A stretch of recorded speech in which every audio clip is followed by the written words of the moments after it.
మహాబలి దారకుడు వచ్చేశారు. దారకుడికి దారకుడికి ఏమిటి నన్నెందుకు పిలిచారు? చూడండి మా దశ ఎలా ఉందో. ఎవరు కలిగించారు మీకు ఈ దుర్దశ? గుహలోని సర్పాలే. శివుడు సర్పాలే శివలింగం నుంచి వెలువడినవే. శివుడా? శివలింగమా? ఈ శివుడు చాలా ఇబ్బంది పెడుతున్నాడు. నేను వీడి పని పట్టాల్సిందే. ఎక్కడున్నాయా పాములు? అక్కడే ఆ గుహలోనే. పదండి వెళ్ళి చూద్దాం ఎక్కడున్నాయో పాములు. ఓం నమః శివాయ. ఓం నమః శివాయ. ఓం నమః శివాయ. ఓం నమః శివాయ. ఏమైంది? ఆ రాక్షసుడి ఓంకారం వినలేదా? నీవు పరమేశ్వరుడి కృప కనలేదా? ఇంత వివరంగా చెప్పాక కూడా మీ అందరి నమ్మకం సడలిపోతుంది ఏమిటి మరి? ఏం చేయం సుప్రియుడా, రాక్షసుడి భయంతో నమ్మకం సడలుతోంది. నిజానికి చెప్పాలంటే మీ మనస్సులో విశ్వాసం అనేది లేదు. ఎందుకంటే విశ్వాసం అనేది ఉంటే ఇంకా భయం అనేది ఉండనే ఉండదు. విశ్వాసం నీటి ఎలలాగా వస్తూ పోతూ ఉంటుంది. మీ మనసుల్లో భయం పాతుకుపోయింది. ఏం చెయ్యం, ప్రాణతికి భయభీతులు చేస్తుంది. ఎక్కడ దొరికింది ప్రాణం? ఎక్కడ దొరికింది? సంతలో కూడా తెచ్చుకున్నారా? ఎవరైతే మనని ఇక్కడ పుట్టించారో కేవలం ఆయనకే అధికారం ఉంది ఈ ప్రాణాలపై. ఆ భక్తవత్సలుడు శివుడే ఇప్పుడు మన ప్రాణాలు రక్షించే మార్గం కూడా చూపుతాడు. మహాబలి ఈ శివుడు గాలని చంపి నరికి అందరిని సముద్రంలో పారేద్దాం. అవును దారుక, చాలా అహంకారులైపోయారు ఈ శివుడు గారు. ఇవాళ వీళ్ళందరి పని పట్టేస్తాను. శివుడి కాళ్ళది కూడా. అంతే చేయాలా? మా ప్రభువు మహాబలి తారకాసురుడు కూడా ఈ శివుడు గాలతో విసిగిపోయారు. చాలా కష్టపెడతారు ఈ శివభక్తి గారు. అన్ని కష్టాలు తీర్చేస్తాను. తారకాసురుడివి ఇంకా మీవి కూడా. రాక్షసుడు వచ్చేసాడు. కానీ భక్తవత్సలుడు పరమేశ్వరుడు మనల్ని రక్షిస్తాడు. కానీ వారు రక్షించాలంటే మనం మదిలో విశ్వాసంతో ఆయన శరణ కోరాలి. మనమంతా శరణార్థులు. అయితే ఆరాధించండి శివుణ్ణి, ఆయన మన్ని రక్షిస్తారు. ఓం నమః శివాయ. ఓం నమః శివాయ. ఓం నమః శివాయ. ఓం నమః శివాయ. ఓం నమః శివాయ. ఓం నమః శివాయ. ఓం నమః శివాయ. ఓం నమః శివాయ. ఓం నమః శివాయ. భయం లేదు. ఈ పాశుపతాస్త్రం తీసుకోండి. ఇది మిమ్మల్ని రక్షిస్తుంది. రాక్షసుడు దారుకుడు ఇటే వస్తున్నాడు అంటే వాడు తన మృత్యువును సమీపిస్తున్నాడు.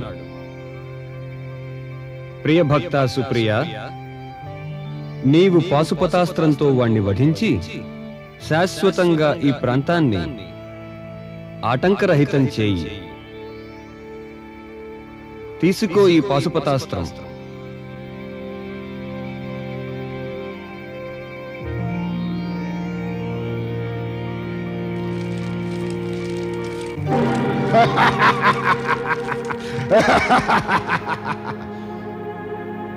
తారకాసురుడి సేనాపతినైతే మీరు తరిమేశారు, కానీ దారుకుణ్ణి ఓడించలేవు. దారుకుణ్ణి నేను మిమ్మల్ని సర్వనాశనం చేసేస్తాను.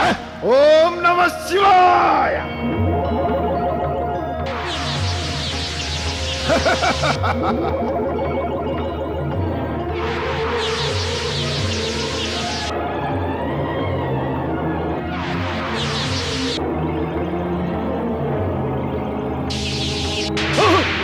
పరమేశ్వరుడు శంకరునికి హర హర మహాదేవ.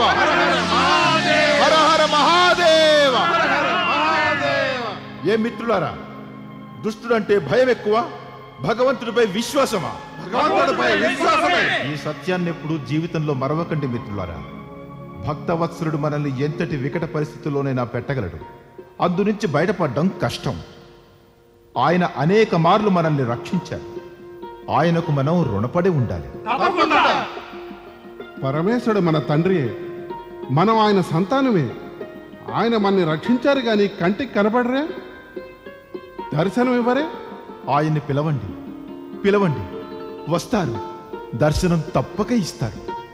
అయితే కానిండి, మనం అంతా కలిసి పిలుద్దాం. ఓం నమః శివాయ, ఓం నమః శివాయ, ఓం నమః శివాయ, ఓం నమః శివాయ, ఓం నమః శివాయ, ఓం నమః శివాయ. ప్రియ భక్తులారా, ప్రియ భక్తా సుప్రియ,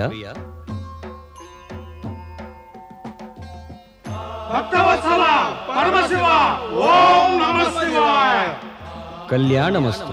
భక్తవత్సలుడు శివశంకరునికి స్వామి, తమ దర్శనం పొంది నేడు మేము సమస్తం పొందినట్టే ప్రభు. ఇక జీవితంలో పొందవలసింది ఏదీ మిగల్లేదు. నా జీవితం ధన్యమైంది ప్రభు. ప్రియ భక్తా సుప్రియ, మేము నీ భక్తి భావన, దృఢ విశ్వాసం, శ్రద్ధ చూసి అత్యంత ప్రసన్నులం. కోరిక ఏదైనా కోరుకో. తమను దర్శించగోరాను ప్రభు, అది తీరింది. ఇప్పుడు కోరికేమంటే తమ దర్శనం సదా కలగాలి. సదా నన్ను దర్శించగోరితే ఏదో ఉపాయం చెప్పాలి సుప్రియ. తప్పక చెబుతాను పరమేశ. తమరు జ్యోతిర్లింగం రూపంలో శాశ్వతంగా ఈ స్థానంలోనే వెలిసి ఉండండి. ఇక శివ భక్తులపై మరి ఎవ్వరూ అత్యాచారాలు చెయ్యలేరు.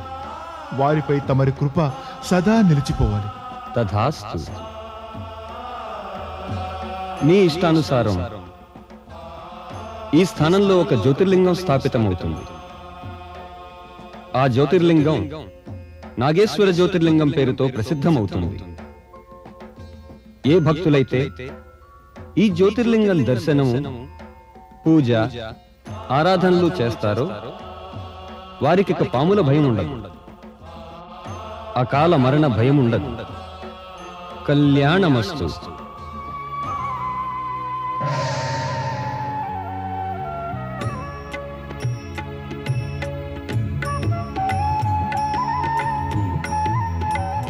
పరమేశ్వరుడు శంకరునికి హర హర మహాదేవ.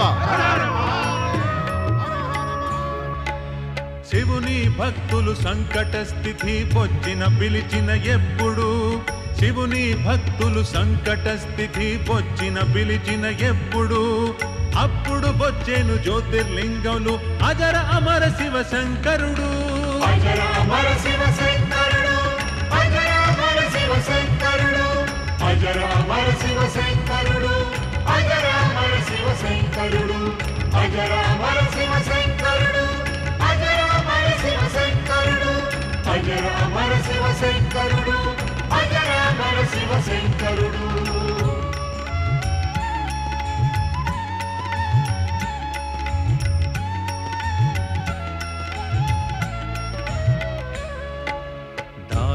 అసురుని కారాగృహంలో సుప్రియుడనే ఒక బ్రాహ్మణుడు తప్పక నిత్యం భక్తి భావనతో చేసేవాడు శివ పూజ. చక్కగా ఒక మందిరం అప్పుడు అక్కడయ్యేను ప్రత్యక్షం. దీనితో పాటు నెలకొనే అక్కడ జ్యోతిర్మయ శివలింగం తక్షణం. అక్కడే శివ నాగేశ్వరితో పాటు మరి శివ శంకరుడొచ్చాడు. జ్యోతిర్లింగ స్వరూపం శివుడు నాగేశ్వరుడయ్యాడు. ఈ దివ్య జ్యోతిర్లింగం దగ్గరే లభించే మనస్సు కోరే ఫలం. దుఃఖాలెన్ని వచ్చిన ఇక్కడ పరవశం చేస్తుంది ఆనందం.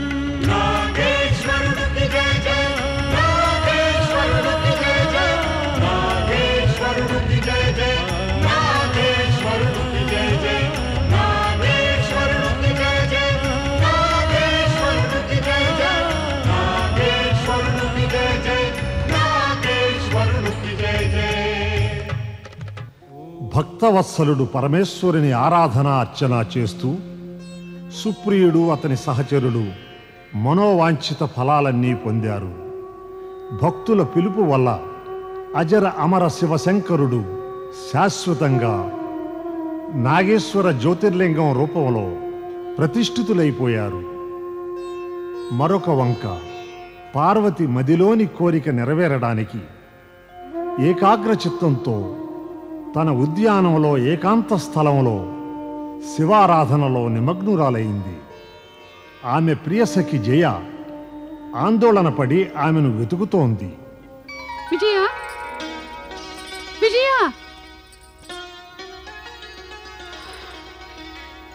ఇక్కడ లేదు, అక్కడ లేదు, ఎక్కడికి వెళ్ళిందో? విజయ్కి చెప్పాను నీవు కూడా వెతకమని, మరి తనే కనబడడం లేదు. నేను ఎక్కడ వెతకని వెళ్ళని?